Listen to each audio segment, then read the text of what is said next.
आज बाबा साहब भीमराव अम्बेडकर जी की जयंती है। मैं सबसे आग्रह करूंगा एक बार सभी दोनों हाथ उठा के बाबा साहब भीमराव अम्बेडकर जी के अमर रहे का नारा लगाए। दोनों हाथ उठा के बोलो, डॉक्टर बाबा साहब भीमराव अम्बेडकर जी अमर रहे, डॉक्टर बाबा साहब भीमराव अम्बेडकर जी अमर रहे। भारत माता की, छत्तीसगढ़ महातारी की।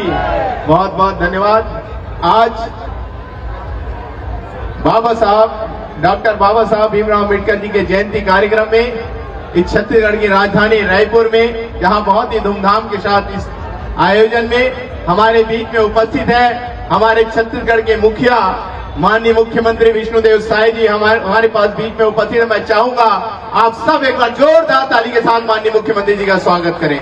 साथ ही साथ हम सब के बीच में आप सबको मालूम है भारतीय जनता पार्टी जो हमेशा सबका साथ और सबका विकास के मूल मंत्र के साथ काम करती है, जो बाबा साहब भीमराव अम्बेडकर जी के जो सिद्धांत हैं, जो विचार है समरसता के, उस विचार को लेकर काम करती है। और ऐसे विश्व के सबसे बड़े राजनीतिक पार्टी के हमारे प्रदेश अध्यक्ष बड़े भैया किरण सिंहदेव जी हमारे बीच में उपस्थित। एक बार जोरदार ताली के साथ उनका भी सम्मान करें।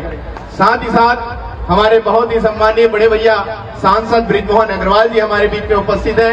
साथ ही साथ हमारे रायपुर उत्तर के विधायक बड़े भैया पुरंदर मिश्रा जी यहाँ पर उपस्थित हैं। बड़े भैया संजय श्रीवास्तव जी हैं, बड़े भैया राजीव अग्रवाल जी हैं, हमारे दोनों महामंत्री बड़े भैया नवीन मार्कंडे जी, अखिलेश सोनी जी, और बहुत ही सम्मानीय हमारी दीदी जिनके नेतृत्व में आदमकद ये मूर्ति स्थापित हुई, ऐसे हमारी महापौर मीनल चौबे दीदी का भी मैं जोरदार ताली के साथ सम्मान करता हूँ। हमारे डॉक्टर सलीम राज जी और हमारे सभी पार्षदगण यहाँ पर उपस्थित है, और साथ ही साथ सभी गणमान्य नागरिकगण यहाँ पर उपस्थित हैं, समाज के सभी प्रमुखगण यहाँ पर उपस्थित हैं। आप सब उपस्थित हैं, आप सबका मैं जोरदार ताली के साथ सम्मान करता हूँ। निश्चित ही बाबा साहब भीमराव अम्बेडकर जी हम सब के लिए प्रेरणा है, और निश्चित ही बाबा साहब को हम सब सिंबल ऑफ नॉलेज के नाम से भी जानते हैं।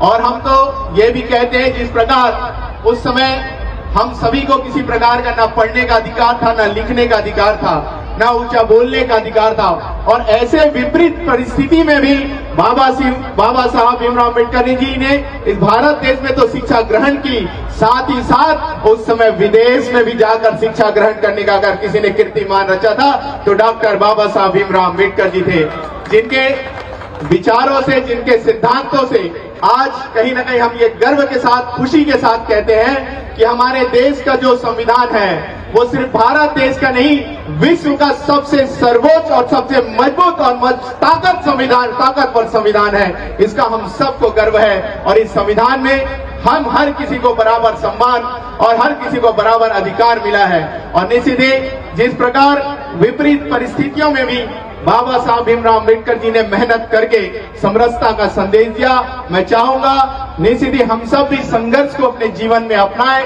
और संघर्ष करके इस प्रदेश को, इस देश को और सर्व समाज को एकता और भाईचारा में, संगठन में स्थापित करें, और हम सब के अंदर में एक दूसरे को सहयोग करने का भावना हम सब अपने अंदर में रखें। और हमारे भारतीय जनता पार्टी के नेतृत्व में अनेकों सम्मान बाबा साहब भीमराव अम्बेडकर जी को मिला है, जिसके बारे में अभी हम सबको आने वाले समय में अभी माननीय मुख्यमंत्री जी, हमारे प्रदेश अध्यक्ष जी के द्वारा मार्गदर्शन मिलेगा। मैं ज्यादा समय नहीं लेते हुए, आपने मुझे बुलाया और इतना सम्मान दिया, उसके लिए हृदय से धन्यवाद देते हुए पुनः आपको बाबा साहब भीमराव अम्बेडकर जी की जयंती की पुनः हार्दिक बधाई, शुभकामनाएं। धन्यवाद। जय भीम।